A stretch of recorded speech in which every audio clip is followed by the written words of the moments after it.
Olá, boa tarde.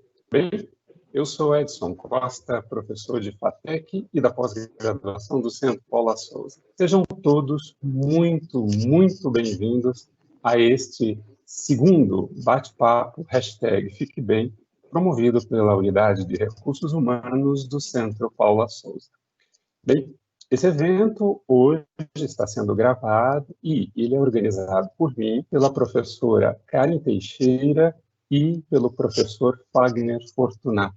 Nós três somos coordenadores de projetos da URH e hoje receberemos aqui dois especialistas que irão abordar temas de bastante relevância para nós todos que estamos vivendo um momento bastante atípico, determinado aí por essa pandemia que chegou e se instalou entre nós, não é mesmo? Mas antes de irmos para os detalhes, para a abordagem mais específica sobre esses temas, eu quero trazer a vocês uma mensagem de boas-vindas feita pelo nosso coordenador, o coordenador da Unidade de Recursos Humanos, o senhor Vicente, e outra deixada aqui pela Karen e pelo Fagner, os professores que estão operando comigo a execução desse programa.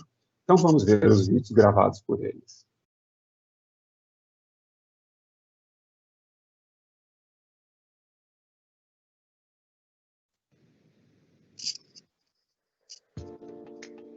Olá, sejam todos muito bem-vindos ao Bate-Papo Fique Bem, segunda edição. Eu sou o Vicente, coordenador técnico da Unidade de Recursos Humanos do Centro Paula Souza, e é um grande prazer recebê-los neste evento de hoje que tem a intenção de proporcionar alguns instantes de escuta e acolhimento.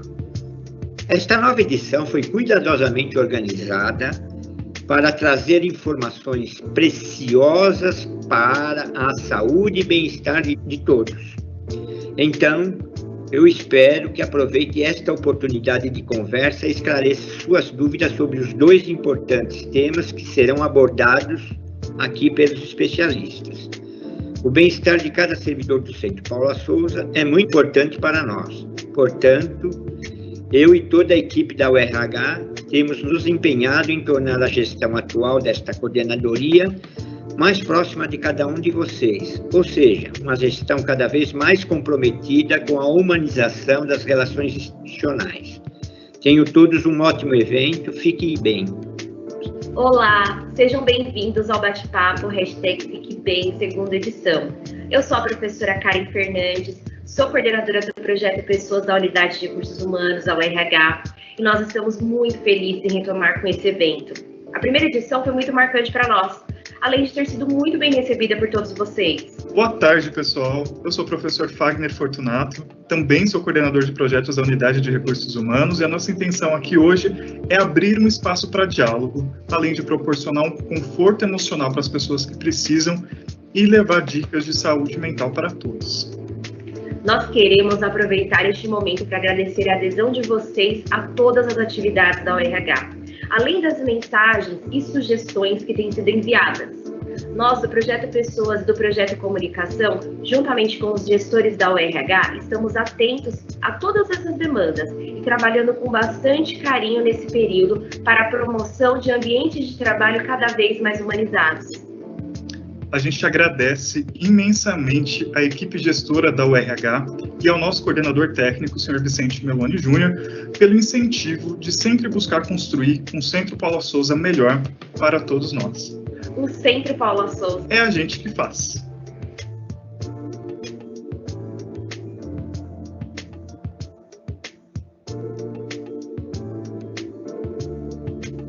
Pois é. O Centro Paula Souza é a gente que faz, né? E nessa tarde estamos aqui reunidos para conversar, para dialogar sobre temas de grande relevância para nós nesse momento tão delicado em que estamos, né? Já estamos completando agora 7 meses em trabalho à distância, né? Em home office ou teletrabalho, como muitos estão dizendo, e esse tem sido um grande desafio para cada um de nós, pois lidar com a rotina do trabalho e, simultaneamente, né, lidar com essa nova configuração de espaço de trabalho em que estamos, que é dentro de casa, tem sido um desafio de tamanho considerável para todos nós, não é mesmo?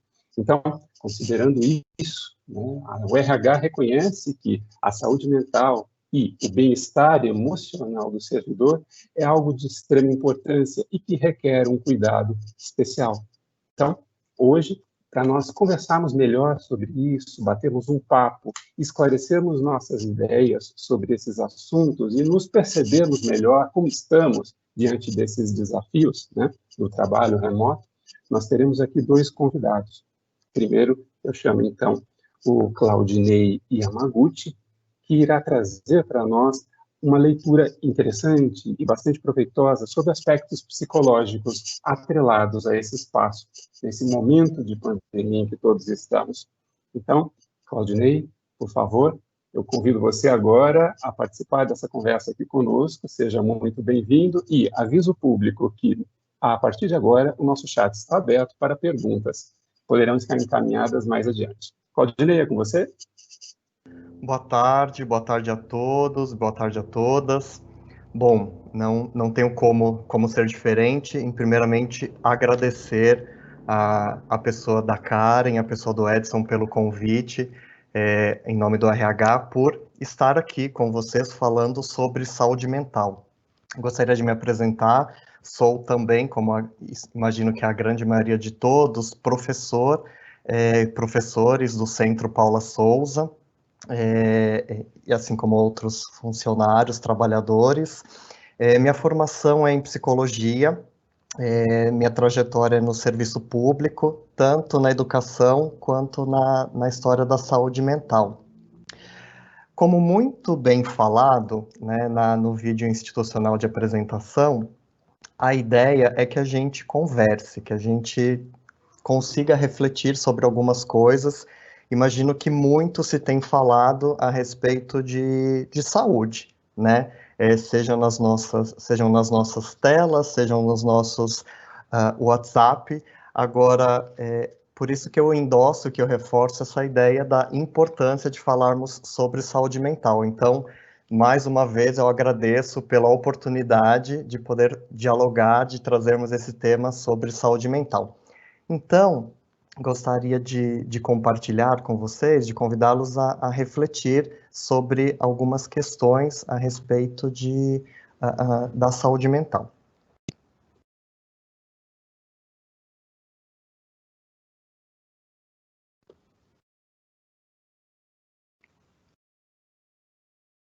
Vocês conseguem ver? Ainda não, Claudinei, só um instante, por favor.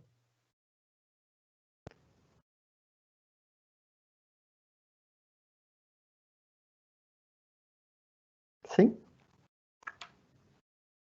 Agora sim, aparece o slide e sua imagem ao lado do slide. Então tá bem, vamos lá. Então, a ideia é que a gente consiga pensar um pouco a partir dessa ideia de alguns sinais e sintomas acerca do adoecimento mental frente a essas exigências do cotidiano que vem se apresentando. Falar sobre sofrimento, né, imagino que traga para a gente uma reflexão. Como é que estamos lidando, né? Como é que lidamos, de modo geral, independente da situação de pandemia, como é que a gente lida com a situação de sofrimento? De modo geral, o que eu observo, né, na minha prática, seja prática clínica, do que eu escuto os alunos, eventualmente, os alunos trazem muita dúvida, né, os colegas de trabalho às vezes perguntam, né, como é que se cuida de saúde mental. Isso muitas vezes é um nó, é uma dificuldade para a gente, porque, em geral, as pessoas tendem a objetivar as coisas. Então, o que isso quer dizer? A gente entende, a gente foi acostumado a tratar com o que é palpável, né? Agora, como é que a gente cuida, como é que a gente lida, como é que a gente entende daquilo que não é palpável? Em contrapartida, vou entendendo que a sociedade caminha para uma exigência de respostas muito rápidas e muito objetivas. O que a gente pode entender e o que a gente pode pensar a respeito disso? E aí, onde que mora um dos problemas para a gente, né? estamos caminhando, e aí acredito que seja uma reflexão bastante importante para a gente fazer, para uma intolerância ao sofrimento e às frustrações. Bom, então como é que a gente está conseguindo passar, como é que a gente está conseguindo lidar com essas situações que basicamente diz respeito a frustrações, não é mesmo? Bom, só para a gente, a ideia não é que a gente fale sobre aulas, sobre noções diagnósticas, nem nada, mas eu acho que é muito importante que a gente tenha clareza a respeito de um ponto, de que tristeza não tem nada a ver com depressão. Por que é importante a gente saber disso? A gente, né, de modo geral, tem uma grande tendência, quando eu falo a gente, sociedade, tem uma grande tendência a não legitimar sentimentos como, por exemplo, a tristeza. E, quando reconhece, tende a achar que isso nomear como depressão. E são coisas muito distintas. Então, o que seria muito importante que a gente reconhecesse? Quais, no caso, seriam os sinais de alerta para a gente, né? Então, até grifei de vermelho, né? Coloquei uma tarja vermelha para a gente se atentar. Se eu estiver percebendo um isolamento não intencional persistente, uma coisa é o isolamento social que espera-se que estejamos fazendo, não é desse que eu estou falando. Nem aquele isolamento que é não querer contato, não querer conversa, não querer um diálogo mínimo com as pessoas. Esse tem que chamar a nossa atenção. Um aumento ou perda de peso significativo, não intencional. Eu não estou falando daqueles 2 ou 3 quilos que imagino que a maioria das pessoas teve uma oscilação, não é desse. Estou falando de 10, 15, 20 quilos, tá certo? Uma irritabilidade súbita, tá? Então, do nada, você passa a se perceber muito irritado. Quando eu falo de heteroagressividade ou autoagressividade, é aquela agressividade voltada ao outro ou voltada a si mesmo. A gente pode até perceber alguns comportamentos que chegam a agredir, né, verbalmente, psicologicamente, fisicamente o outro ou a si mesmo. Insônia ou sonolência excessiva. Uma coisa é a alteração do ciclo circadiano, que eu imagino que a grande maioria tenha que ter feito uma adaptação. Agora, diferente de uma insônia ou sonolência excessiva, tá? Falta de prazer ou entusiasmo nas tarefas cotidianas, uma falta de perspectiva futura. Eu tenho ouvido bastante, é bastante presente, discursos até bastante otimistas com relação às pessoas, né?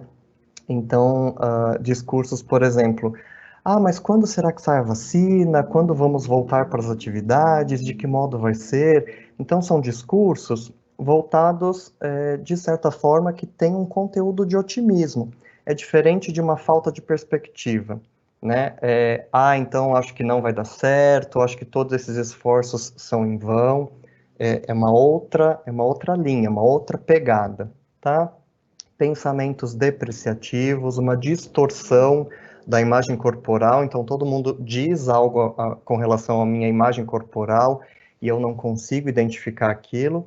E acho que o primordial, né, acho que a gente mata a charada, é aquela tristeza que é profunda e não passa. Uma coisa é eu me sentir triste, né, e legitimar aquilo. Quem aqui não ficou triste, não está triste, imagino eu, com a perda de um ente querido, com a perda salarial, com a perda ou ganho de peso, enfim.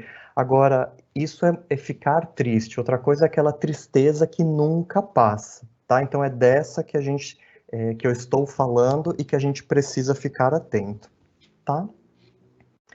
Bom, trouxe aqui algumas imagens para a gente refletir bem brevemente. E a exemplo do Dia das Crianças que tivemos ontem, né? Imagino que as situações de filme, a Disney, enfim, os contos de fada, ajudam a gente a refletir algumas coisas. Trouxe aqui o exemplo do Mowgli, do Menino Lobo, né? O desenho da Disney. O que o Mowgli, o Menino Lobo, ajuda a gente a pensar, né? O que nos torna humanos, né? Como é que a gente se constituiu enquanto humanos, né? Imagino que talvez a maioria não tenha parado para refletir, para pensar como é que nos tornamos humanos. Nós tornamos humanos porque outros humanos cuidaram de nós. Então, essa perspectiva do cuidado, ela é muito importante. E isso tem se tornado um certo ponto de cuidado e ponto de atenção. De que modo estamos cuidando do outro e cuidando de nós, uma vez que é essa a condição que nos humaniza, tá? Então, lembrar dessa figura do Mowgli, que é o cuidado que nos humaniza, eu acredito que seja um dos pontos muito importantes para a gente refletir. Ok, o cuidado ele está diferente, seja o autocuidado, o cuidado com o outro, mas é não perder de vista essa capacidade relacional, capacidade do cuidado, porque senão acho que a gente vai perder esse fio que nos diferencia dos demais animais, tá certo? Uma outra figura bastante icônica, né, presente nas nossas histórias infantis, é a figura da Cinderela, né? Então, num dado momento, ela é visitada, né, pelo príncipe encantado, e esse príncipe, ele imagina encontrar a princesa dele. Como é que ele sabe, né, que essa princesa é o par perfeito dele? Experimentando o sapato, né? Então, assim, aquele sapato de cristal mágico é o que confere àquele par, àquela dupla, a certeza e a garantia de que, olha, são os pares perfeitos e vão viver felizes para sempre. É assim que acaba o conto. Essa ideia, né, da certeza e da garantia provoca, né, na gente uma das reflexões bastante interessantes, né, que a situação da pandemia, né, do isolamento social, veio cutucar uma das coisas que de modo geral, a gente vinha negligenciando. Que certeza é essa que tínhamos das coisas, que garantias eram essas que tínhamos e que pseudo-garantias eram essas, né? Então, a exemplo aí que eu trago para a gente pensar, para a Cinderela não existia espaço para dúvidas, não existia espaço para dores, né? Então, assim, não passava pela cabeça da Cinderela que esse sapato poderia apertá-la, poderia machucar o pé dela, poderia, né, que essa Cinderela sequer poderia ter joanetes, né? Então, assim, que mundo é esse, né, onde a gente vai esperando certezas, garantias? É um mundo que obviamente não existe. Então, o que será, né? Então, assim, mas você fala assim, mas Claudinei, isso é só um conto, é só uma representatividade, não existe. Agora, os contos, muitas vezes, existem para dar conta de elementos muito nossos. Então, será que caminhamos, de certa forma, nessa expectativa, né? Será que, enquanto humanos, precisamos dessa ideia de certezas, garantias, e quando isso nos é retirado, o que sobra? Como é que a gente fica quando não temos certezas, não temos garantias das coisas? Então, eu acho que é algo que precisamos olhar, foi um precisar olhar não que nos foi arrancado, né? Aquela cena de uma coisa é despertarmos carinhosamente, cuidadosamente. Outra coisa é quando alguém vem, arranca a nossa coberta e escancara a janela, né? E vem aquele sol no nosso rosto. Então, acho que é essa a ideia, né? De que a gente precisava olhar que a vida não tem certezas, não tem garantias, e a gente está exposto de uma maneira muito abrupta, mas precisamos rever isso, até para a gente poder amadurecer. Nesse sentido, né, de rever algumas coisas, pensar algumas coisas, do ponto de vista ocidental, veio cutucar numa ferida que também era muito tabu, era uma dificuldade, e ainda é, pensar sobre a questão da morte, a questão da finitude. Então, um exemplo, né, que é bastante comum, bastante frequente, vinha muito, né, em situações do consultório, né, da unidade básica, chegou a acontecer até situação de professores do próprio Centro Paula Souza morrerem, e parecer que, que isso virar um tabu, de, olha, a gente não pode falar sobre isso, como se eu falar a palavra morte, de que 10 vão cair da esquerda e 15 vão cair para a direita. Não é assim que as coisas acontecem, né? Porque a gente vai tratando essa ideia como tabu, assim como tantas outras coisas, né? Como AIDS, como câncer, enfim. Então tá aí o Outubro Rosa para a gente pensar também. E aí eu trago um outro exemplo, né, também da Disney para ajudar a gente a pensar, que é um filme muito triste, né, do ponto de vista infantil, mas que é um dos suportes para ajudar a gente a discutir essa ideia da morte e da finitude. Acho que fica aí uma dica bastante interessante para quem teve mortes na família e tem dificuldade de falar sobre isso com as crianças. Né, o exemplo do filme do Bambi, né? Para quem não viu, acho que vale a pena ver. Denuncia um pouco a idade, né? Falar do Bambi, que não é um dos mais novinhos. O Bambi, ele perde a mãe e ele fica sozinho na floresta, né? Então, você fala, nossa, mas que cruel, que maldade. Gente, a gente precisa falar sobre morte com as crianças. Agora, falar sobre isso de um jeito palatável, de um jeito que as crianças entendam, tá? E um tema secundário que esse filme traz para a gente é discutir sobre a ideia de acolhimento, né? O Bambi, ele é acolhido pelos outros animais da floresta, né? Que eu acho que é algo que nos ajuda a pensar neste momento, né? Bom, então a gente percebe uma série de sinais, uma série de sintomas diante da condição de saúde mental. Quem que pode nos acolher, né? Eu preciso da figura de um especialista, eu preciso de um psicólogo para isso? Não necessariamente, né? Olha a figura do entorno, dessa rede de suporte, né, que pode prestar isso que a gente vem chamando, e muitas vezes não presta muita atenção, que é o acolhimento, tá? Um outro filme que às vezes a gente não presta muita atenção nele é a ideia dos 3 porquinhos.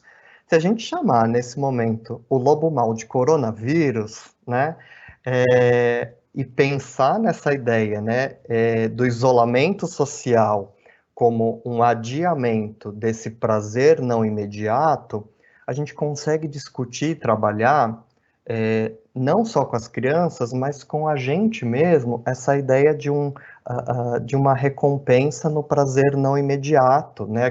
Os 2 porquinhos, né, que construíram a casa de palha e de madeira, eles foram desfrutar de um prazer imediato e olha o que deu, né? Deu ruim, né, na linguagem dos adolescentes. Então, a gente precisa desenvolver essa habilidade, essa ferramenta emocional, que é o prazer não imediato, né? Pensando nessa ideia de médio a longo prazo.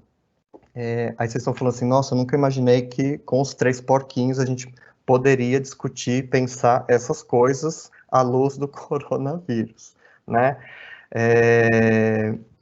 Outra ideia, né, também muito legal, quem aí não frequentou os cabeleireiros, a exemplo de mim mesmo, né, é a ideia da Rapunzel, né? A Rapunzel traz pra gente uma ideia tanto dessa ideia do tempo, né, de que jeito a gente vai lidando com a história do tempo. E eu acho que ela traz de pano de fundo para a gente uma ideia de esperança que eu acho que a gente precisa neste momento.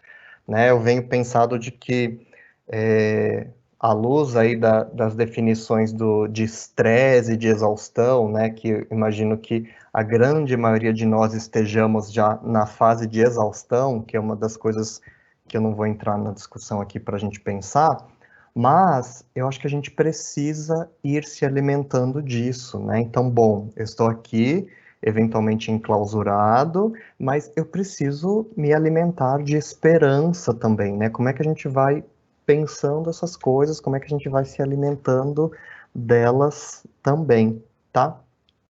Um dado um pouquinho mais técnico, né, só para a gente levar em conta e consideração, é que vejam que não é um dado tão recente assim, né? É um dado de 2006 e 2010. Foi resultado da minha pesquisa de mestrado. 3% da população em geral apresenta transtornos mentais graves, né? Só para vocês terem uma ideia, a gente está falando de esquizofrenia, né? Transtornos de humor, enfim. De 9 a 12%, transtornos mentais leves. E 6% abuso, né? Uso e abuso de álcool e outras drogas. Ou seja, é muita gente, né? Então, a reflexão que fica, é algo para a gente pensar, como é que isso chega para dentro de casa, como é que isso esbarra nas nossas famílias, tá? Então, por isso que eu começo, eu vou encaminhando um pouco a minha fala no sentido de agradecer a oportunidade de poder falar de saúde mental, entendendo que esse é um tema bastante importante. Agora, em contrapartida, imaginando esse cenário, né, dessa magnitude, 80%, que é um número que eu acredito que seja muito expressivo, 80% das pessoas, né, que apresentam alguma dificuldade em saúde mental, são encaminhados desnecessariamente para os serviços de saúde pública, né, para os serviços de saúde mental.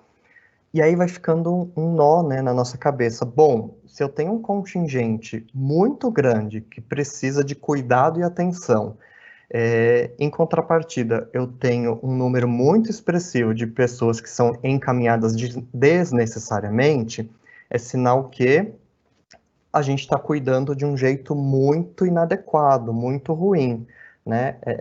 Então a gente precisa rever de que jeito a gente está olhando para a gente, de que jeito a gente está cuidando das pessoas que eventualmente venham a precisar dos serviços de saúde mental, tá? Uma ideia, né, que eu acredito que seja bastante interessante, não sei quem já teve a oportunidade ou não de assistir, eu recomendo para várias situações, que eu acho que nos salva, né, e nesse momento eu acho que é muito, muito interessante, é pensar nesse filme A Vida é Bela. Por que eu estou recomendando vários filmes, né? Acho que nessa situação, a gente ou em situação de isolamento, ou precisando passar tarefas para os alunos, ou mesmo com os filhos em casa, a gente acaba consumindo muito, né, filme, e acho que a gente pode fazer um bom uso disso, né. Esse filme em especial, qual que é a beleza que eu acredito que exista nele, né? Spoilers aqui à parte, é uma situação de guerra, uma situação de um conflito externo, e uma criança, erroneamente, vai junto com esse pai, né, que vocês veem aí na figura, ele vai também para esse campo de concentração. A tarefa desse pai, do ponto de vista emocional, qual é? Ele vai simbolizar, ele vai atribuir uma vivência positiva, ele não vai mentir, não é isso, mas ele vai atribuir uma visão positiva para que a criança dê conta, dentro do entendimento dele, para suportar aquela vivência. Então, qual que é a moral da história, né, que eu trago para a gente pensar? Seja com nossas crianças, seja conosco mesmo, de que jeito a gente está simbolizando, de que jeito a gente está traduzindo todas essas vivências emocionais que estamos expostos, que estamos à mercê. Então, eu acho que a gente já passou um pouco dessa fase, né, de nos chocarmos com as mortes. Acho até ruim de não nos chocarmos mais com as mortes das pessoas ao nosso redor. Agora, de que jeito nós vamos simbolizando internamente tudo isso? Principalmente quando a gente tem uma criança do nosso lado, tá? Então, isso ajuda muito quando a gente tem que fazer o que a gente chama de função paterna ou função materna, independente se eu sou pai ou mãe, né, independente da questão de gênero, eu faço função paterna e função materna, tá, com as crianças, vale a pena, fica a dica, tá? E para encerrando, encaminhando o final da minha fala, o que foi também um dos resultados, né, de também da minha dissertação de mestrado, que, de modo geral, a gente tem uma grande tendência, né, uma enorme incapacidade de identificar as demandas em saúde mental. Então, o quanto esse olhar para nós mesmos, o quanto refletir sobre essas questões de saúde mental, seja conosco mesmo, seja com os outros, é importante, aumentar essa identificação das demandas em saúde mental. O quanto, né, isso não é de agora, temos uma enorme tendência à medicalização do sofrimento mental, e aí é uma discussão que daria tardes e tardes de conversa, nessa ideia da medicalização do sofrimento mental. O quanto temos práticas de promoção de saúde mental, né, frágeis, e por isso que estar aqui é também uma prática de promoção de saúde mental, temos que fortalecer espaços como esse nas escolas, nos centros de convivência, internamente, em casa, enfim, temos que fortalecer esses espaços, precisamos criar fluxos mais detalhados de atenção, saúde mental, então, tive a oportunidade já de ser orientador educacional, então, criar um fluxo, né, de, bom, em situação de, quem que eu aciono, quais são os telefones, a quem que eu recorro, isso é criar um fluxo, tá certo? E o quanto, grupos de reflexão, isso é um grupo de reflexão, estamos em grupo, estamos refletindo, eles podem ser incorporados e fortalecidos nos diferentes espaços coletivos, tá certo? Eu imagino que a gente teria uma porção de outras coisas que poderíamos falar, discutir, pensar, enfim, mas não quero me delongar, né? Teremos espaço também para perguntas, me coloco à disposição, tá? Eu vou continuar aqui com vocês, tá? Queria imensamente, mais uma vez, agradecer o convite, a oportunidade. Fiquei imensamente grato, feliz e satisfeito. Eu gostaria de chamar novamente o professor Edson para dar encaminhamento e sequência ao evento. Tá certo? Obrigado, gente. Boa tarde. Perfeito, perfeito. Muito obrigado, Claudinei. Pois bem, diante disso que você expôs aqui para nós, né, algumas questões saltaram aos meus olhos e acho que é importante a gente relembrar de algumas delas, né? Você enfatizou a questão por meio de representações, de filmes até, que fazem parte do nosso imaginário, desde a infância, de adolescência, né, que são as representações que abordam temas considerados tabus e que são de grande importância para serem analisados e pensados nesse contexto atual em que nós estamos, né? Se destacou a questão do acolhimento, né? E trouxe algo que, no meu modo de ver, é muito relevante para nós considerarmos agora, é o fato de que nem todo mal-estar é um caso clínico, pelo que eu pude compreender, né? Nem todo mal-estar que estamos sentindo ou que ocasionalmente sentimos ao longo de todos esses meses, né? Estão completando agora 7, né, de trabalhos sendo feitos em casa, nem todo mal é um caso clínico. Então, acho que essas referências que você nos trouxe para nós, Claudinei, deu um pouco mais de clareza sobre o entendimento desses casos, ou dessas situações pelas quais temos passado nesses últimos meses, né? Pois bem, então, muito obrigado.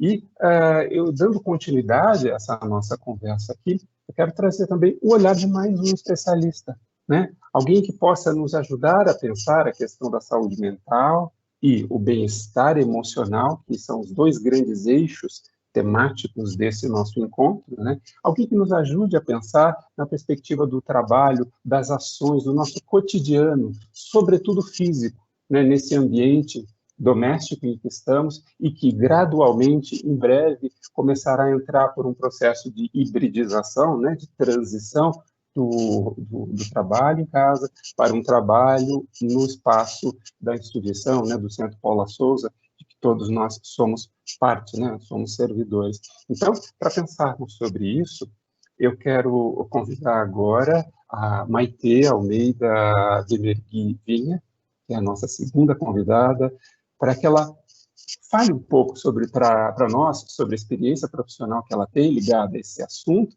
e que nos ajude a ampliar esse entendimento dessa situação tão delicada, importante, né, e decisiva que todos estamos passando agora. Então, Maitê, seja bem-vinda. Por favor, apresente-se um pouco e traga para nós algumas informações relacionadas a isso. O seu microfone, Maitê, por gentileza. Desculpa, gente. Agora sim, vocês estão me ouvindo? Bem típico, né? Dessa pandemia. Perfeito, escutamos bem, Maitê. Oi, seja Edson. bem-vinda mais uma Oi, vez. pessoal, tudo bem? Mais uma vez, obrigada pelo convite. É muito importante. Eu sou do time que desmistificar a segurança do trabalho, né? Antes eu vou me apresentar, sou professora do Centro Paula Souza, trabalho como coordenadora de projetos na CESUL, atuo como engenheira de segurança do trabalho e como engenheira civil também e como avaliadora do Conselho Estadual.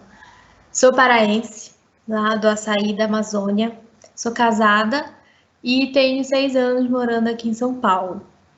E eu vou compartilhar com vocês um pouquinho da minha experiência desse home office e, inclusive, o que o Claudinei trouxe é muito importante, que é um pouquinho das nossas inseguranças. Então, seria a segurança do trabalho na insegurança, porque eu acho assim, a gente tem muitos estereótipos. Então, vou começar dando um exemplo do Claudinei. Para mim, ele seria a pessoa mais calma do mundo, porque quando você conhece alguém que é psicólogo, você pensa assim, nossa, essa pessoa deve ser o poço da calmaria, né? E aí, quando o Claudinei fala a mesma coisa, você é da segurança do trabalho, você deve ser a pessoa mais segura do mundo, e não é assim. E trazendo isso para a nossa realidade, a gente tem que tomar o cuidado de não deixar os estereótipos afetarem a nossa saúde mental, a nossa saúde física, porque a gente sabe que a saúde mental, ela afeta muito a saúde física, então, principalmente o estresse, ele pode gerar uma parada cardíaca, pode te gerar vários sintomas que às vezes você acha que tem alguma coisa e é tudo ligado ao problema emocional. Então, vou compartilhar aqui com vocês, eu tentei ser bem prática, tá, gente? Também me coloco à disposição para pergunta, pode chamar no e-mail, então, enfim. Eu tentei fazer um slide aqui, deixa eu só compartilhar um minutinho.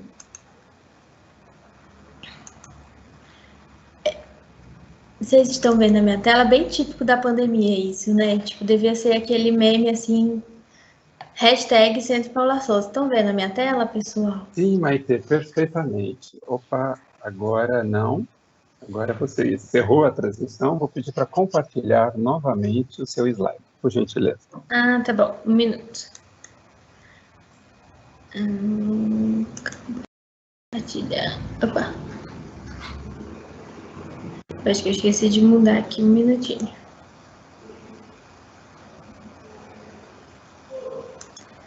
Perfeito. Agora sim. Vemos a sua tela em modo exibição, sim, tela cheia, e a sua câmera ao lado. Perfeito. Ah, obrigada. Então, eu coloquei aqui algumas perguntas e algumas hashtags que, enfim, a gente passou durante esses 7 meses. Então, lá em fevereiro, março, quando tava o carnaval, todo mundo naquela vibe, carnaval, eu adoro carnaval, sou até suspeita, mas assim, a doença tá lá na China, não vai chegar no Brasil, vamos curtir tudo, enfim. E aí veio março e veio a pandemia. São Paulo logo naquele estado, quarentena, e todo mundo, meu Deus, como que eu vou ficar em casa? Por exemplo, eu não tenho filhos ainda. Mas aí, como que eu vou ficar em casa com meus filhos? Imagina ficar com criança, era aquele medo. E aí todo mundo foi se adaptando, enfim.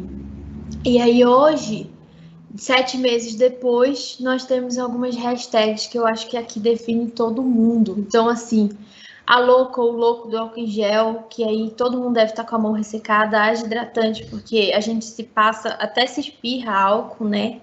Não me toca, respeita a fila no mercado, em qualquer lugar que a gente vai. Tô sonhando com o time, estou com medo de ir na cozinha, beber água e ter um link de reunião. Meu Deus, eu não consigo manter uma rotina dentro de casa. Será que eu tô com Covid e vou passar para outras pessoas? Tenho medo de tudo e de todos. O que é de fato a segurança do trabalho? Como manter uma postura correta 8 horas por dia se eu mal tenho uma cadeira dentro da minha casa? Será que é errado eu ficar arrumado da cintura para cima, inclusive nos dias frios? Eu ficar de moletom e meia e aí colocar uma blusinha bonitinha para aparecer na reunião? Tô sem ideia, não consigo produzir. Enfim, então são algumas hashtags que eu, particularmente, Maitê, são pensamentos, né, que eu tive durante essa pandemia. E acredito que seja de muitos aqui também. E aí eu trouxe a segurança do trabalho no home office híbrido versus a insegurança do trabalho. Então, como trabalhar com segurança nos dias do meu ambiente presencial? Como dizer não quando eu disse que estava à disposição? Isso é uma frase assim que eu até conversei com muitas pessoas e falei assim, nossa, Maitê, eu sempre falo, estou à disposição. Aí um dia alguém me chama e eu não posso. Mesmo dizendo que eu estava à disposição, eu não posso fazer. E isso internamente na minha cabeça me traz uma sensação de, poxa, eu não ajudei a pessoa, será que ela vai pensar mal de mim? Então a gente acaba se julgando e esperando o julgamento dos outros. Será que eu sou um inútil porque eu não consigo manter uma rotina? Quais cuidados eu preciso ter com o meu espaço físico e com o meu espaço mental? Como fazer pausas se eu tenho uma reunião atrás da outra? Muitas vezes, por exemplo, eu não consigo nem ir ao banheiro. A quais riscos ambientais eu estou sujeito? E como eu sei qual é meu hobby? Então, eu separei essas perguntas e aí vou conversar um pouquinho sobre elas e também separei algumas dicas básicas que acho que todo mundo já viu, mas de uma forma diferente. Então, assim, a segurança do trabalho, ela vem lá desde Getúlio Vargas, no Brasil, acho que muitos aqui já devem saber, por uma obrigação. Então, assim, as pessoas começaram com a segurança porque o trabalhador, ele trabalhava várias horas por dia, não tinha feriado, não tinha folga, não tinha direitos. E hoje nós temos férias, nós temos vários direitos que foram adquiridos com a consolidação das leis trabalhistas, a nossa amada CLT. E assim, a gente precisa desmistificar que segurança do trabalho, ela é uma obrigação. Além dela ser uma obrigação, ao meu ver, ela é um respeito, um cuidado com o trabalhador, com quem produz para a economia surgir, para o país funcionar. E, além de tudo, ela não é só o povo chato do EPI, ou, vou dar um exemplo, o povo chato da ginástica laboral. Ela é muito pelo contrário, ela é a junção do físico com o mental. Então, a gente tenta ter ações de segurança do trabalho que, lógico, a gente às vezes é um pouquinho chato, né? Mas que a gente cuide do trabalhador. Eu sempre costumo falar que ser profissional de segurança do trabalho é você ser um pouco de pai e mãe dentro da empresa. Porque se você tem um ambiente que o seu trabalhador não se sente cuidado, você vai ter um ambiente repleto de problemas. E se você tem um ambiente que você sente que as pessoas se preocupam, que você pode fazer uma pausa, que você pode tomar um café, que você não se sente julgado, digamos assim. Isso é muito importante. Então, como trabalhar com segurança nos dias do ambiente presencial, especialmente se eu tenho alguém na minha casa que é de grupo de risco, enfim. Então, gente, o que eu falo é tomar todos os cuidados necessários, sempre trocar de roupa quando chegar em casa, tomar aquele banho, cuidar desse ambiente. O vírus, ele vai estar por aí. Ele é como se fosse o vírus da gripe, então tá todo mundo sujeito. Só que algumas pessoas têm a resistência menor, podem ter mais sintomas. Como dizer não quando eu disse que estava à disposição? Eu sempre uso uma frase, as pessoas até acham engraçado. Eu falo, se perdoa. Você não é perfeito, você não precisa falar sim sempre. Se você tem filho, você consegue dizer não para o seu filho. E se você dizer não para alguém porque você não podia naquele momento, tá tudo bem. Não é isso que vai fazer você ser rebaixado, não é isso que vai fazer você causar uma tristeza profunda, porque eu acho que a gente precisa aprender a se perdoar. A gente ficou 7 meses em casa, algumas pessoas já retornaram, né, ao seu posto de trabalho, alguns dias na semana, e aí a nossa saúde mental, acho que todas aqui já surtaram alguma vez nesses 7 meses, né? E assim, isso é bom. Também não se julgue, não se culpe por isso, desde que você fique atento aos sintomas, como muito bem o Claudinei explicou, tá? E diga não quando você não conseguir, sem medo, sabe? Eu falo sem medo de ser feliz, porque você é humano, você tá sujeito, você também tem seu limite. Será que eu sou um inútil porque eu não consigo manter uma rotina? Gente, vou ser sincera, no início da pandemia eu falava assim, meu Deus, como que eu vou manter uma rotina em casa? Eu sou uma pessoa muito ansiosa. Então, assim, eu falava, meu Deus, como manter uma rotina? Como manter uma rotina? E isso, teve uma hora assim que eu falei, não, gente, vamos parar a organizar. E aí eu criei, assim, até brinco com meu esposo, eu criei o termo, vou manter uma rotina sem manter uma rotina. Então, eu faço a minha lista de tarefas do que eu tenho para fazer e procuro alternar se eu vou fazer um exercício físico, se eu vou tomar um café, se eu vou fazer um bolo, se eu vou ali no quintal da minha casa olhar as plantas em horários diferentes. E isso faz com que você saia daquela rotina. Acho que muitos aqui têm vários empregos, né, que a gente chama. Quem trabalha como coordenação de projetos na administração central, quem trabalha em várias ETECs, então ali, mesmo que você tinha sua rotina antes da pandemia, você estava sempre em lugares diferentes. E hoje a gente tem que manter uma rotina no mesmo lugar. E isso afeta muito e é muito difícil. Então, quando a gente tenta fazer coisas diferentes, isso ajuda bastante. Quais cuidados eu preciso ter com o meu espaço físico e com o meu espaço mental? Isso é muito bacana porque a gente cansa de ver recomendações do tipo,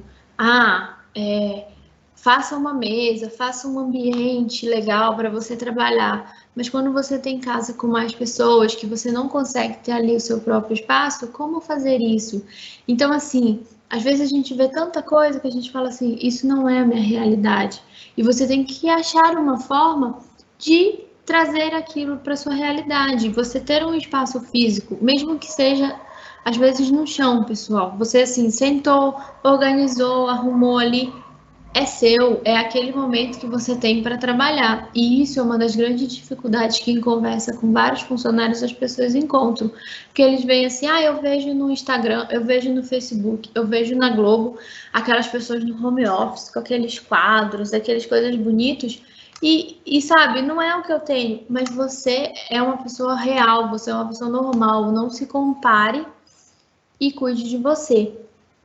Como fazer pausas se eu tenho uma reunião atrás da outra? Isso é muito, muito importante também.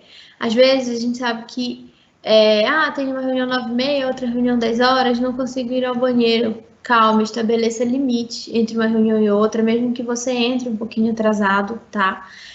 Você precisa desse tempo, até porque a gente sabe que, enfim, segurar para ir ao banheiro não é legal. Você precisa ter um momento para pensar, para clarear suas ideias. A quais riscos ambientais estou sujeito? Então, de fato, riscos ambientais para a segurança do trabalho, a gente tem 5 tipos. E no home office híbrido, a gente está sujeito principalmente ao risco de acidente e ao risco ergonômico. Não sei se vocês acompanharam, mas teve uma pesquisa que aumentou, não lembro em quantos %, o índice de acidentes domésticos. Por quê? Porque as pessoas estão mais em casa, vou limpar, vou dar o meu próprio exemplo. Eu acho que eu caí umas 3 vezes nessa pandemia, e aí, assim, porque fui limpar, escorreguei, e a gente acabou transformando a nossa casa no nosso ambiente de trabalho e, ao mesmo tempo, no nosso ambiente de lazer. O risco ergonômico, que tem a ver com a postura correta. De novo, a gente vê muito, fique lá 8 horas por dia com a coluna retinha. Gente, não dá. Não dá. Chega, não sei, 6 horas da tarde, você já está cansado ali. Não dá. Então, assim, são coisas que a gente tem que trazer a segurança do trabalho para a nossa realidade. Então, quando a gente faz pausas, você relaxa, você levanta, você estica seus ossos, estica sua coluna, e isso é muito importante. Então, assim, como eu sei outra coisa importante, como eu sei qual é meu hobby? Eu não sei como se vocês descobriram isso, mas assim, na pandemia, eu até brinco, ela trouxe várias coisas que a gente percebeu que a gente é engolido pela nossa rotina e nem faz falta quando a gente fica em casa. Por exemplo, eu adoro arrumar uma mesa, mesmo que seja só para mim ter uma mesa arrumada. Eu adoro limpar a casa, por exemplo. Nossa, você gosta de limpar a casa? Eu gosto, é uma coisa que me relaxa e me faz ter ideias. Então, isso é muito importante. Você, como colaborador, você adaptar o seu trabalho e não esquecer de você mesmo. E aí, para isso, eu também trouxe algumas dicas para o home office híbrido. Liste suas tarefas, atividades, prioridades. Mas tudo é prioridade. Eu tenho prioridade de fazer aula, eu tenho prioridade de abrir chamada, mas estabeleça a prioridade da prioridade, como eu brinco. Então, organize a sua cabeça. A gente trabalha muito aquele ciclo PDCA. Planeje, desenvolva, corrija e haja, e faça esse ciclo na sua vida, seja por semana, seja por dia, seja na segunda, por exemplo, organize sua semana, faça pequenas pausas a cada 1 hora, especialmente se você, como eu, ainda continua só no home office, ainda não voltou para o presencial. A cada 1 hora é muito interessante você fazer uma pausa. Lógico, você não vai fazer uma pausa de 2 horas, você vai ao banheiro, você pega um café, uma água. Rotine-se diferente e estabeleça limites. Todo dia eu vou acordar 8 horas e vou fazer isso, isso, isso. Mude. Acorde um dia 15 para as 8, acorde um dia 8h15, e isso vai fazer uma diferença muito grande na sua vida. Se você já voltou, não esqueça de fazer o controle da temperatura, de usar o álcool em gel, mesmo em casa, porque daí você já cria esse hábito. Usar a máscara, sem contato físico fora de casa, limpe sua baia ou seu espaço de trabalho mesmo em casa. Então, por exemplo, trabalhei aqui na minha mesinha, tenha o costume de estar sempre limpando, porque quando você voltar, você já vai levar esse hábito e vai ter ali o seu próprio ambiente descontaminado. Não compartilhe objetos pessoais e toque aqui sem tocar, porque eu acho que está todo mundo junto, né? E a segurança do trabalho, ela é isso, a gente sempre fala que ela é uma família. Então, assim, para um estar bem, todos têm que estarem bem também. E não esqueça de você e se perdoe, gente. Eu sei que, como o próprio Claudinei falou, e a gente tem acompanhado, conversado também, o alto índice de pessoas assim que falam assim, nossa, eu estou esgotada mentalmente, esgotada fisicamente. Mas eu acho que a gente precisa se unir e conversar sobre, procure ajuda, peça ajuda. Às vezes, é o que eu falo, as pessoas elas têm uma grande dificuldade de ouvir. Então, às vezes, você não quer que a pessoa fale assim, se fosse eu faria tal coisa. Você só quer desabafar. E você precisa achar alguém que somente te ouça. Acho que isso é muito importante. E uma coisa que eu trouxe para vocês é um momento de reflexão. Qual palavra te define no home office na pandemia? Algumas pessoas já me falaram, a minha foi momentos. Eu aprendi a dar valor a pequenos momentos, especialmente quando eu perdi alguém da minha família. Eu aprendi a dar valor a várias coisas, aprendi a ser solidário. A minha, Maitê, foi resiliência, porque eu acho que a gente foi muito resiliente, todos os professores, todos os alunos, todo o Centro Paula Souza, de uma forma geral, tem essa palavra, ele é essa palavra, porque a gente está aí sempre para o que der e vier. E eu convido vocês a refletirem nesse momento. Qual palavra te definiu nesse home office, na pandemia? E eu faço essa pergunta para o Edson e encerro a minha fala. Muito obrigada.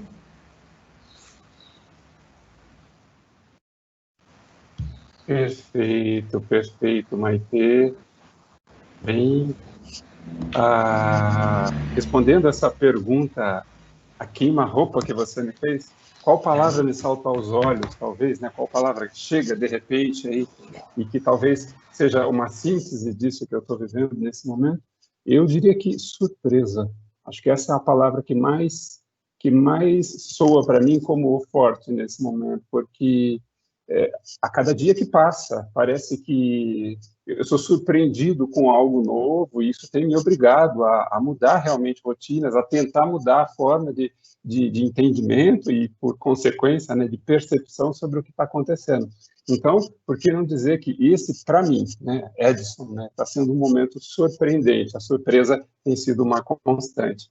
Né? Mas essa pergunta também fica para você que está aí, acompanhando, né, vendo essa nossa transmissão ao vivo, você que está digitando, olha, o nosso chat está recebendo perguntas aqui, e é nelas que vamos nos apoiar agora. Vamos iniciar uma rodada de perguntas e respostas, né? Então, agradecendo já de antemão a essa sua fala, Maite, que para mim, sobretudo, né, buscou enfatizar aspectos muito relevantes relacionados à segurança, né? O próprio título que você deu, de a segurança na insegurança, é algo bastante desafiador, né? Então, você salientou a importância de fazer pausas, né, das rotinas planejadas, né, de manter os hábitos de higiene para aqueles que começaram agora a retornar ao trabalho presencial gradualmente, né? Então, como manter esse hábito que foi construído ao longo de 7 meses, né, que é um tempo bastante longo, né, e mantermos a nossa atenção, a necessidade disso, porque às vezes, talvez esse movimento de poder sair de casa nos dá aquele relaxamento, aquela situação de conforto, de achar que está tudo resolvido, né, mas não, é um momento de alerta ainda, mantermos o sinal ligado de que, olha, estamos em processo, estamos ainda numa fase de transição, né, e a questão do ouvir.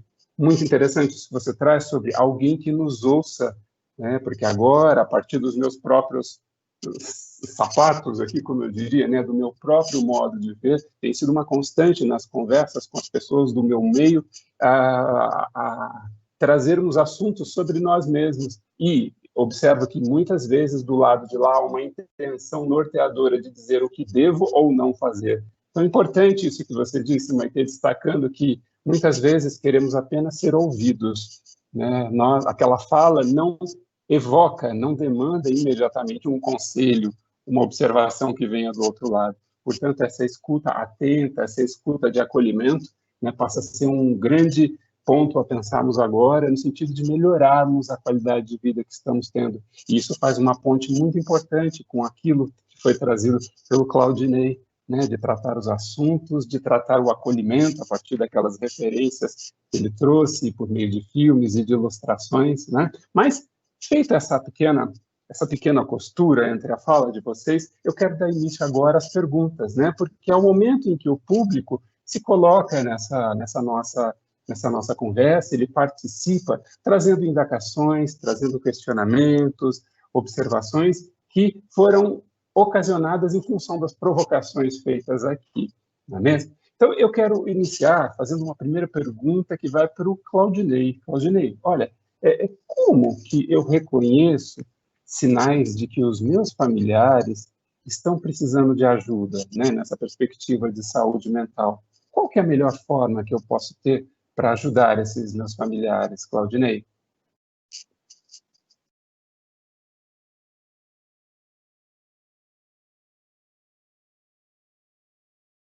Bom, então acredito que uma das ideias, né, de reconhecer quando a gente convive, né, com os nossos familiares, por mais que não tenhamos um olhar técnico, vamos combinar que imagino que ninguém tenha um psicólogo em casa, né? A grande maioria das pessoas não tenha um psicólogo em casa.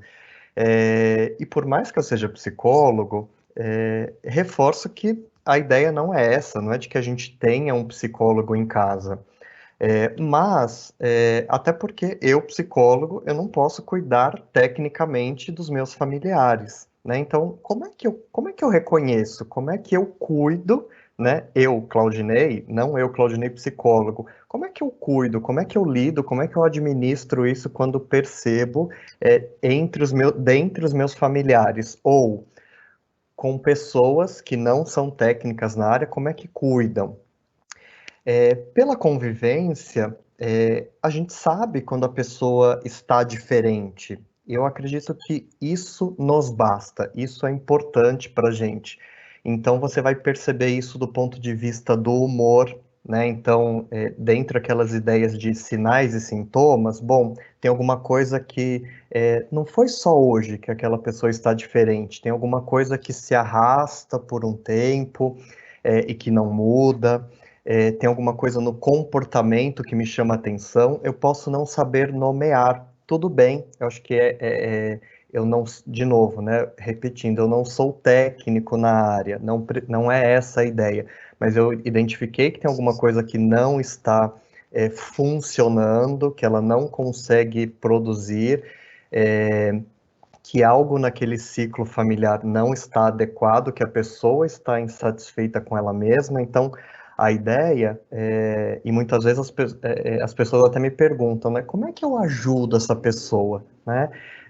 Muitas vezes a gente ajuda se colocando no lugar, né? Então a Maite acho que trouxe para a gente muitos exemplos muito bacanas para a gente pensar.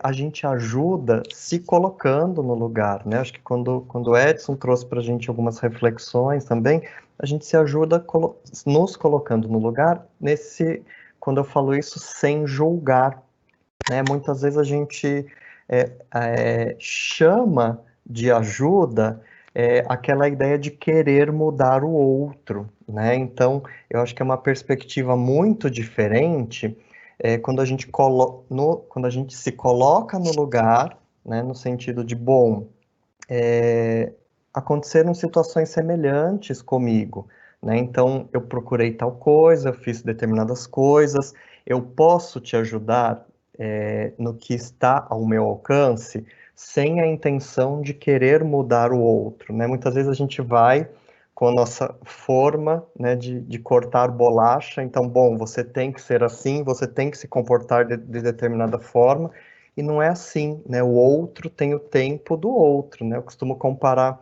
as pessoas como se fossem frutas, né? Uma comparação bem grosseira. Tem gente que amadurece como um morango, que amadurece muito rápido, e tem gente que é um coco, né? Que demora um tempo gigante para amadurecer, né? Então, como é que eu quero que um coco amadureça no tempo de um morango? Então, não dá muito certo, né? Então, é a gente se colocar no lugar do outro, oferecer dentro daquilo que o outro pode, que o outro consegue. Então, mais ou menos nessa perspectiva. A ideia, então, é mais ou menos essa, de pensar quando a gente imagina. Então, pensar até mesmo profissional, né? Então, muitas vezes as pessoas se sentem julgadas, até no sentido de quando a gente sugere uma avaliação profissional, né?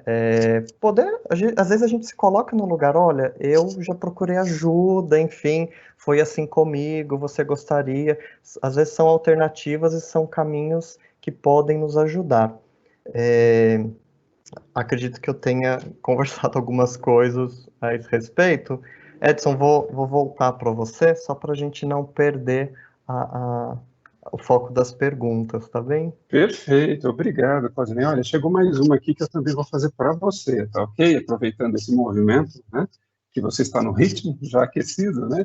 A pergunta é, como reconhecer se as dificuldades emocionais que eu estou passando, elas precisam de um auxílio especializado, né?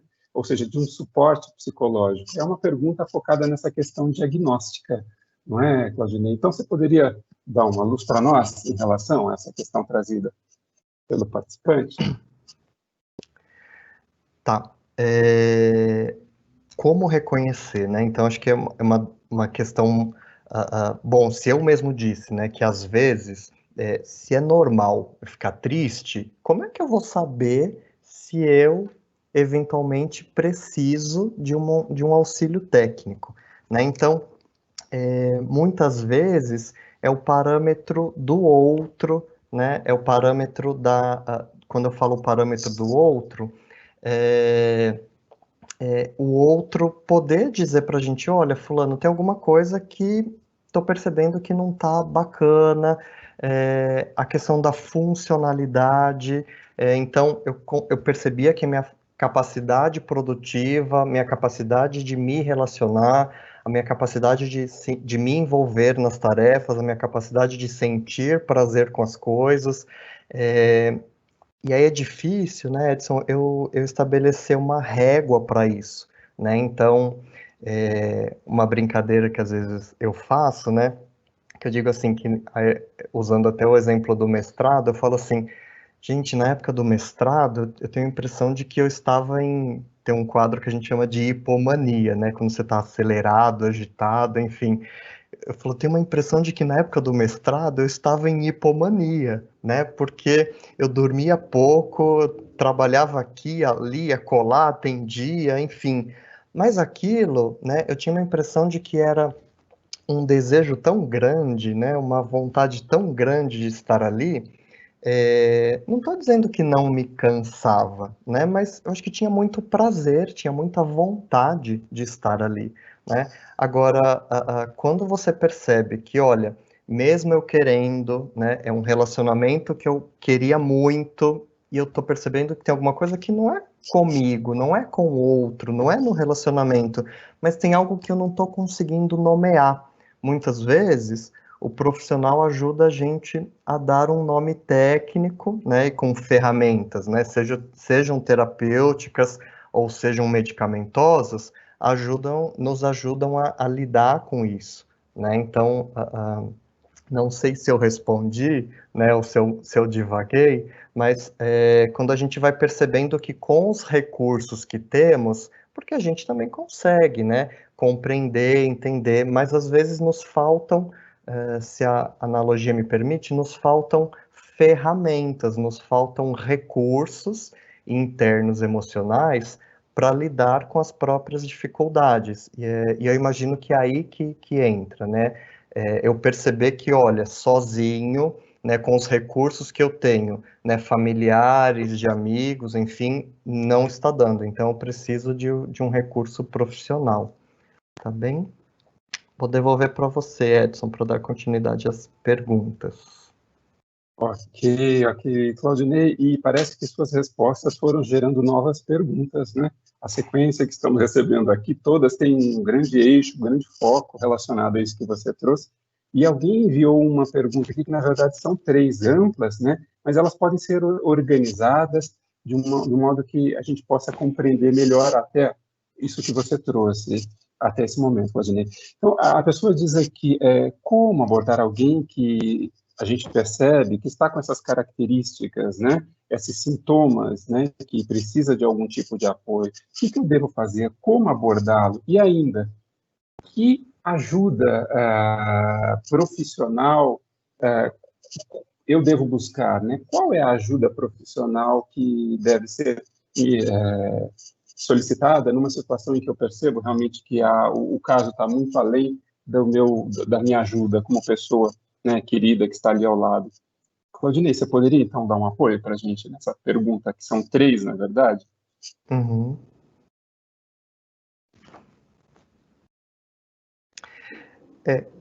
Acredito, né, Edson, e para quem tenha feito a pergunta,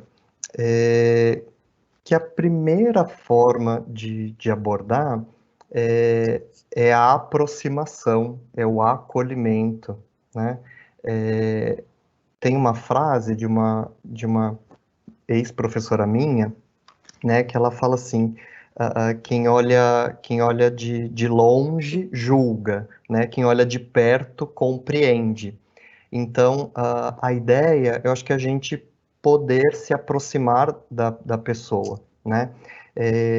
Falando assim, parece que é muito simples, né? Agora, se há exemplo, né, do que a gente estiver falando for uma situação de um quadro de depressão, por exemplo, não é uma tarefa tão simples, né? É aquele humor que é carregado, né? Aquele pensamento que é derrotista, né? É aquela fala que muitas vezes é pesada.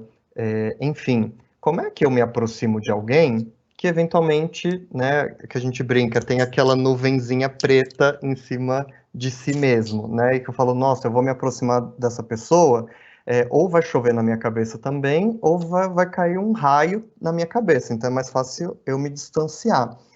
Então, como diria um amigo meu, né, está na chuva, né, vamos abraçar o capeta.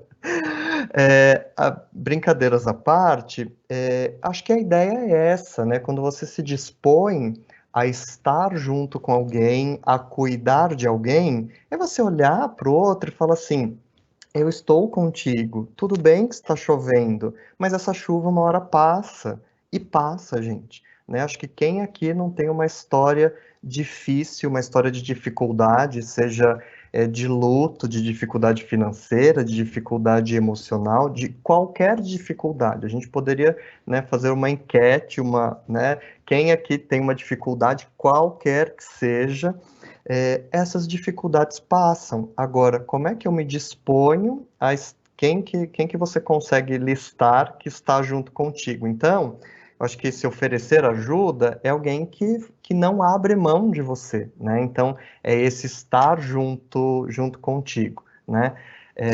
E aí, eu acho que quando essa pessoa percebe que você está junto, e é um estar junto acolhedor, sem julgamento, você consegue, muitas vezes, inserir uma abordagem profissional, se você entender que é necessário. Porque o que acontece, né? Muitas vezes, as pessoas entendem que a recomendação de uma avaliação profissional é um segundo julgamento, né? Porque subentende-se que é um rótulo, né? Ah, tá vendo? Eu tinha certeza, né? Esse aí é louco, sim. Este aí toma psicotrópicos, né? Este aí faz terapia. Como se isso... acho que a gente já pode superar isso, né, gente? Século XXI, né? Acho que a gente já pode superar isso e entender que, olha, estou pensando em cuidados para minha saúde mental. Agora, não muito raro, a gente ainda ouve pessoas que se colocam neste lugar, né? Então, a exemplo da unidade de saúde que eu trabalho, tudo bem marcar consulta com o clínico geral, tudo bem passar no dentista, tudo bem até passar no ginecologista. Agora, passar no psicólogo e mais, passar no psiquiatra, aí a conversa já muda de história. Então, acho que a gente tem que desconstruir isso, né? Então, a gente precisa desconstruir isso em todos os espaços que estamos, né? Então, acho que a ideia é um pouco isso. Acho que, né, resumidamente, é estar junto e poder construindo uma outra lógica de cuidado. Tá certo? Vou passar de novo para você, Edson. Perfeito, Claudinei. Olha, e mais perguntas chegando aqui, mas tem alguém fazendo um desafio para você aqui, ok? Olha lá, da mesma forma que você fez uma pergunta para o público, alguém do público faz uma pergunta para você, que é, Maitê, qual o seu maior desafio relacionado à saúde mental nessa situação de home office em que você está?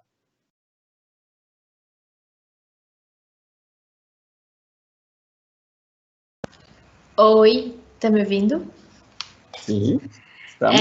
É um grande desafio. O meu, de verdade, é controlar a ansiedade para manter uma rotina. Então, assim, como eu citei, nos primeiros meses foi muito difícil. E, assim, eu sou meio virginiana, né? Então, eu gosto de tudo certinho, tudo organizadinho. E aí, quando veio essa mudança do dia para a noite, eu falei assim, meu Deus. E aí, a ansiedade, ela veio. E o choro vem, isso é fato, gente. Eu acho que isso é um outro assunto muito importante. Acho que até o Claudinei, eu já até falei para ele isso. Eu falei assim, Claudinei, eu choro. Ele falou, calma. Então, assim, chorar, gente, não quer dizer que você é fraco. Às vezes você não consegue falar e a sua forma de expressar é o choro. E um dos meus maiores desafios foi controlar o choro, a minha ansiedade e achar formas de conseguir seguir a rotina sem que as más situações superassem os meus bons dias. Aquela frase de, ai, nossa, que legal, que ótimo trabalho que você fez. Então, assim, visualize os desafios relembrando a sua história, tudo que você batalhou para estar aqui, e nunca deixe os dias ruins serem maiores do que os dias bons, porque os dias bons, gente, é a vida, é tudo que você trouxe até aqui, no dia de hoje. Então, essa é a minha fala. Obrigada, Edson. Perfeito, perfeito, Maite. E olha, aproveitando que você está aqui, chegou mais uma pergunta também direcionada para você, né? E ela é uma pergunta que olha para frente, para o futuro, né? Apontando para o ano que vem. Então, ela diz o seguinte: o que eu posso esperar de 2021 no que diz respeito ao home office híbrido, nessa situação que nós iniciaremos a partir de janeiro, né, que já está quase aí, né? O que a gente pode esperar desse home office híbrido a partir do ano que vem? Maite? Tá me ouvindo? Sim. Eu acho que a gente sempre deve olhar, né, para o lado bom, assim. Muitas pessoas nem tiveram um lado que não se reconhece, que não conheciam de si mesmo nessa pandemia. E eu acho que a pandemia, ela trouxe algumas coisas que vêm para ficar, como o home office híbrido. Vou dar um exemplo. Algumas empresas, elas já estão adotando o sistema de contratação para sempre, assim, enquanto você for da empresa, 2 dias no presencial e o resto da semana no home office. Então, eu acho que as pessoas, as competências, as atitudes, as habilidades de trabalhar em equipe, à distância, de como que a gente fala, se informatizar, né? Que a gente fala que hoje todo mundo é um pouquinho de blogueiro, de digital influencer, porque a gente teve que aprender a usar essas ferramentas. Então, eu acho que 2021, assim como 2022, o teletrabalho, o home office, ele vem para ficar, ele não é uma coisa que é passageira. E as pessoas, a gente precisa se adaptar e ver o melhor lado disso na nossa vida. Não é porque alguma coisa foi imposta para você que você precisa aceitar. Você é dono de si mesmo, então você precisa saber até que ponto, qual que é o seu limite. Você precisa estabelecer limite de uma rotina, de um trabalho, de tudo isso. Essa é a minha fala. Perfeito, perfeito. Maite, veio uma outra pergunta aqui, que é o seguinte: olha, por que algumas pessoas ficam mais preocupadas com os outros do que consigo mesmas, né? Isso é positivo? Eu penso que essa pergunta deva ir para o Claudinei. O que você acha, Claudinei? Eu posso responder também, eu tenho uma teoria sobre isso. Perfeito, então, Maite, com você, vamos lá. Eu penso o seguinte, gente, quando a gente está no avião, a aeromoça fala assim: caso de acontecer alguma coisa, coloque a máscara primeiro em você e depois na criança. A gente tem o costume de fazer o contrário. Por quê? Porque isso eu acho que é do nosso coração. E a gente, quando eu falo se perdoa, a gente precisa aprender que pensar em si mesmo não é egoísmo. Egoísmo, lógico, tem situações, é você negar um pedaço de pão, enfim, mas no geral, gente, pense em você. A gente se preocupa tanto com o que as pessoas vão falar que a gente esquece da gente. E isso é muito bonito na teoria, eu falando, o Claudinei falando, mas quando a gente traz para nossa realidade, isso influencia muito. Parece que tem uma pessoinha assim, o anjinho bom, o anjinho mau, e ele fala assim: ai, se você fizer isso, vão pensar isso. Se você postar isso, vão pensar isso. Ó, se você foi na praia, vão pensar que você estava na aglomeração. E aí, ainda mais hoje que a gente tem um mundo de redes sociais, que teoricamente as pessoas têm a vida perfeita, e quando você vê que não se encaixa, você fala assim: vou ficar aqui no cantinho resguardado, esperando, sabe, acontecer alguma coisa, e aí isso tudo vai afetando a nossa saúde. Eu acho que precisa ter esse cuidado e lembrar sempre que se colocar em primeiro lugar não é egoísmo, é uma forma de amor próprio, é uma forma de cuidar de si mesmo. Essa é a minha visão. Com você, Edson, Claudinei. Perfeito, perfeito, Maite. Olha, chegou mais um aqui relacionado à segurança no trabalho também, Maite. Olha, quais são os riscos de não conseguir reproduzir todos os cuidados necessários de um ambiente de trabalho no home office que eu estou fazendo aqui em casa, né?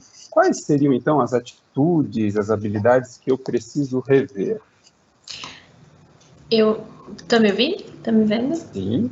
Sim. Eu acho que precisa tomar o cuidado, você precisa pensar o seguinte: se você estivesse no seu ambiente presencial e a mocinha da limpeza fosse lá, mexer nas suas coisas, colocasse, por exemplo, sua borracha, sua garrafa de água, sua xícara de café em outro lugar, o que que isso te causaria? Você iria perder horas ali tentando organizar seu ambiente e isso afetaria sua produtividade, seu rendimento, te estressaria. Então, assim, você precisa pensar em tudo que isso vai te trazer de ruim e tentar se organizar. Então, quando você perguntar que atitudes e habilidades eu preciso melhorar, a minha primeira pergunta é de organização, de cuidado, não é só com o seu ambiente, mas com você mesmo. Pensa assim, você está na sua casa e você guardou, enfim, você guardou sua roupa em algum lugar. E aí alguém foi lá e mexeu, e aí você quer usar aquela roupa, você pega e fica horas ali procurando, e aí você se estressa, você não consegue, você desiste, e tudo isso vai te gerando sentimentos ruins que não é bom. Então, você precisa tentar. Uma coisa muito importante é lembrar sempre, gente, existem estudos que falam que para a gente criar um hábito leva 21 dias.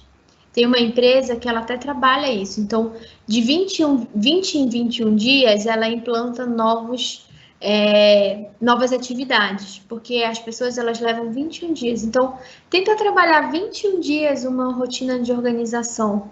E aí você vê os resultados disso na sua vida. Essa é a minha dica. Obrigada, Edson. Ok, Maite. Veio uma outra pergunta aqui, que ela pode ser direcionada aos dois, né? É uma pergunta muito interessante e é uma pergunta minha também. Faço minha essas palavras que foram apresentadas aqui. Olha, como que eu vou enfrentar o medo e o desânimo para retornar à rotina antiga que eu tinha, que era uma rotina bastante estressante, né? Às vezes eu penso que eu não vou conseguir voltar de forma adequada.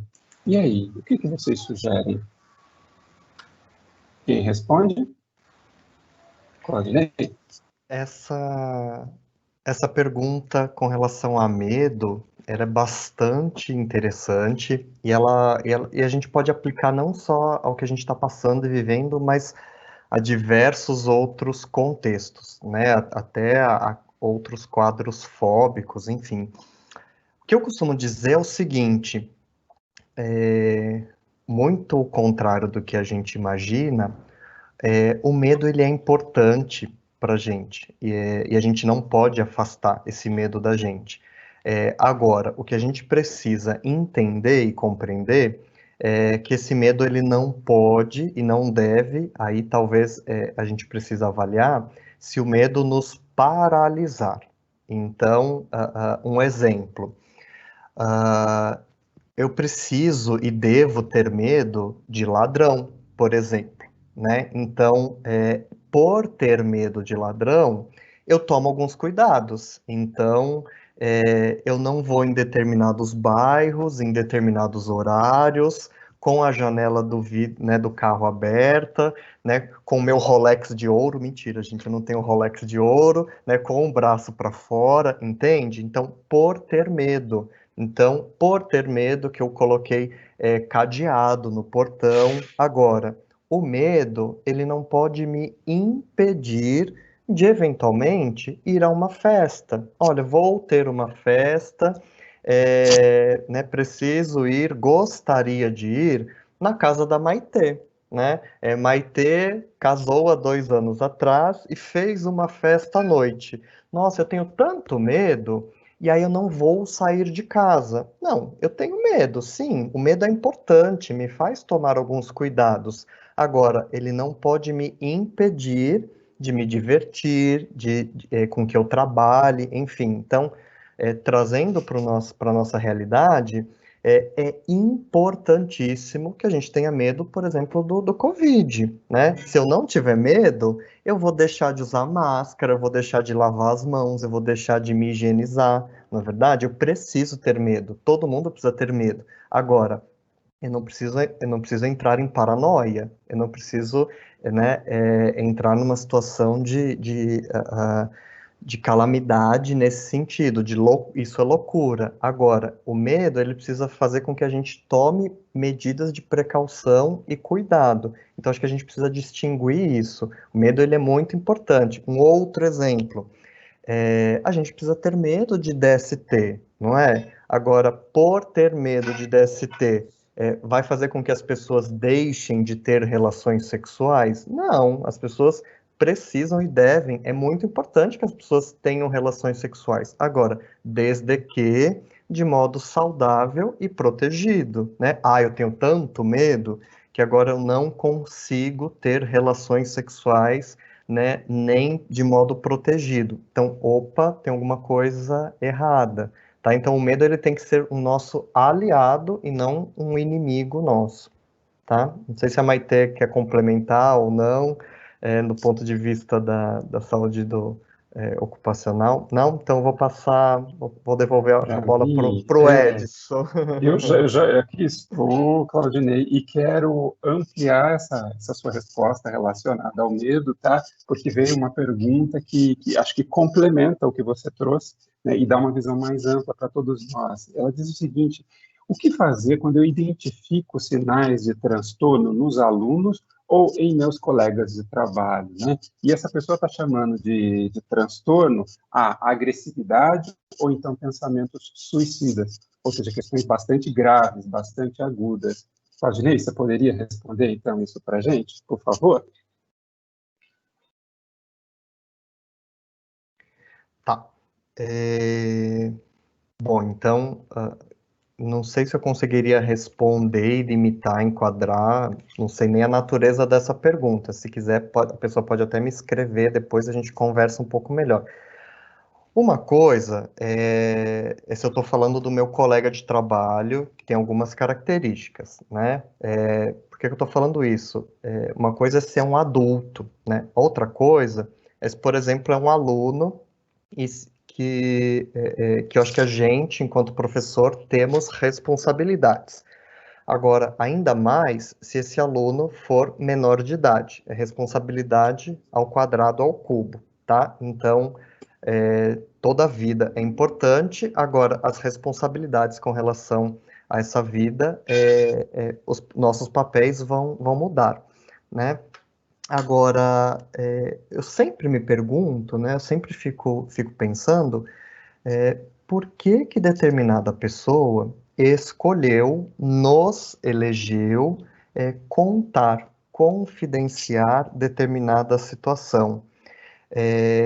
Muitas vezes, né, isso aparece, e não raro, aparece na escola, né, e às vezes os professores ficam apavorados, né, não sabem, fazem um alarde com aquilo, né, se desestabilizam. Agora, não no sentido romântico da coisa, mas eu imagino que seja um privilégio, né, em que sentido? Aquela pessoa, né, aquele aluno, né, estou imaginando, no auge da sua fragilidade, ele identificou em você, né, alguém que ele podia confiar, alguém que ele podia contar sobre a sua fragilidade, né? Então, se a gente fizer um exercício mental rápido, com quem a gente confia as nossas dificuldades, as nossas fragilidades? Né? Tem muita gente que é casado, que convive há anos com uma pessoa e que não consegue confiar as suas questões mais íntimas e particulares. Agora, aquele aluno, aquele colega de trabalho, enfim, qualquer pessoa que te confidencia alguma coisa, merece atenção e cuidado. Então, essa é uma reflexão, acho que primeira, né? Por que ele me escolheu? É sinal que ele confia, é sinal que eventualmente ele identifica que eu possa cuidar daquilo, né? Então, quanto maior a gente conseguir aumentar essa rede de cuidados, melhor, né? Então, tentar identificar quem são os familiares, né? Quem são os familiares de apoio e cuidado, quem que é a rede de saúde, enfim, eu acho que talvez dê para a gente algumas noções e alguns parâmetros aí para a gente pensar. Mas é um assunto bastante amplo, bastante complexo, que a gente poderia pegar aí várias ramificações. Como eu disse, acho que a gente, se eu eventualmente não respondi objetivamente a pergunta de quem fez, pode me procurar e a gente conversa um pouquinho mais com especificidades, tá bem? Vou devolver a bola para o Edson agora, para dar os encaminhamentos necessários para a gente. Perfeito, perfeito. Muito obrigado. Bem, pessoal, em função do horário, chegamos então ao término desse nosso encontro, dessa mediação que eu estou desenvolvendo aqui com vocês, né? Eu quero agradecer muito a generosidade dos nossos dois convidados, o Claudinei e a Maitê, que durante essa 1h30 estiveram conosco, trazendo um pouco do seu olhar, do seu conhecimento técnico sobre assuntos que são tão relevantes para todos nós nesse momento delicado, crítico em que estamos, né? Nós esperamos que essa proposta desenvolvida pela Unidade de Recursos Humanos do Centro Paula Souza tenha sido percebida por vocês como, de fato, uma conversa de acolhimento, um bate-papo, em que vocês puderam, ao mesmo tempo, ouvir, né, e serem ouvidos por meio das perguntas que apresentaram para nós aqui, né? Então, eu agradeço muito a participação de todos vocês que estiveram conosco até esse minuto, né? Eu encerro aqui a mediação e desejando que todos fiquem com muita saúde e que fiquem muito bem. Até o nosso próximo evento. Karen, com você agora, fazendo o encerramento, por gentileza. Olá, pessoal. Boa tarde a todos. Eu gostaria de agradecer a participação de vocês, agradecer os nossos palestrantes que compartilharam esses conhecimentos tão preciosos conosco nessa tarde. Agradecer à instituição, né, ao Centro Paula Souza, por essa oportunidade. Gostaria de pedir também que vocês, por favor, fizessem a avaliação do evento, né? O nosso evento de hoje já é uma parte 2 daquilo que nós iniciamos no mês de julho, então peço para que vocês façam essa avaliação. Por meio dessa avaliação, a gente consegue diagnosticar e verificar tudo que vocês estão precisando nesse momento, e assim a gente consegue encaminhar algumas atividades da melhor forma possível para atender essas necessidades de vocês, tá bom? Então, por favor, façam sempre essas avaliações, ok? Agradeço a todos, agradeço ao professor Edson, que fez essa mediação muito bem estruturada para que vocês conseguissem entender. Acredito que o evento conseguiu alcançar seu objetivo. E, mais uma vez, desejo a todos uma boa semana. Não esqueçam da avaliação novamente. Um beijo e fiquem bem. Tchau, tchau, gente.